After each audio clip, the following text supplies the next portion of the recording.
You know, I've seen some ugly things in my life, but what's happening right now, this ain't just political drama, it's an implosion. The Epstein files, they just cracked MAGA wide open. And the real story is not what they told us, it's what they didn't tell us. And yeah, I found something they really don't want you to see. I'm Michael Fanone, and this is The Michael Fanone Show. So here's where it all starts. In 2019, Jeffrey Epstein dies in federal custody. Trump world, they lean all the way in, pushing the idea that Epstein had a client list of elites, that his death was a hit job, and that Trump would be the guy to finally expose it all. Remember when Pam Bondi, Trump's lawyer, told us the list was on her desk? That was in January. But this week, boom, the DOJ releases a memo saying no list, no high-profile blackmail ring, and Epstein died by suicide. Suddenly, the base that built its identity on exposing corruption felt like they got played. And then came the fallout. MAGA influencers lost their minds. Laura Loomer, Bannon, even Tucker Carlson, they're calling it a cover-up, demanding Bondi step down, calling for Dan Bongino to take her place as special counsel. But Trump, he snapped back, called his own supporters weaklings and past their prime. And here's where it gets real interesting. Bongino, who's now the FBI deputy director under Trump, stormed out of a White House meeting. He was pissed, reportedly threatened to resign.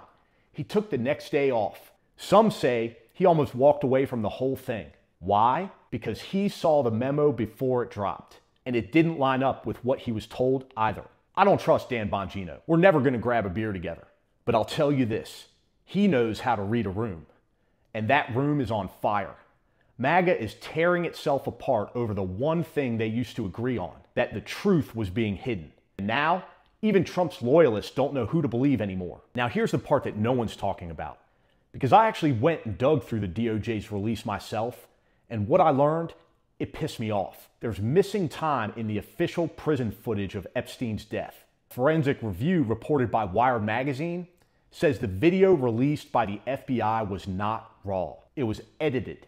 2 minutes and 53 seconds of footage were removed using Adobe Premiere. Let me say that again. The footage we were told was unaltered evidence was edited, and nearly 3 minutes were cut out before the public saw it. That wasn't a glitch. That was a choice. And nobody has explained what's on the cutting room floor.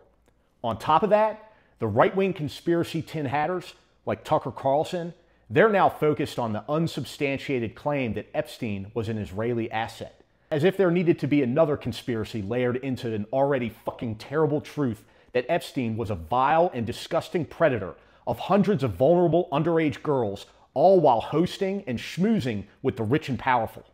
Look, I didn't come here to chase conspiracy theories, but I damn sure didn't come here to let people in power lie to your face, all while waving a flag and calling it patriotism. If they lied about the list, if they lied about what they had, and if they're still blocking video evidence, then what the hell are we even doing? You want truth? Start demanding it from the people who promised it. Whatever Trump or the elite who hung out with Epstein actually knew or did, it's time for the truth. All of it. I'm Michael Fanone. I serve this country with a badge on my chest. I fought for the truth after January 6th, and I'm not stopping now. See you next time.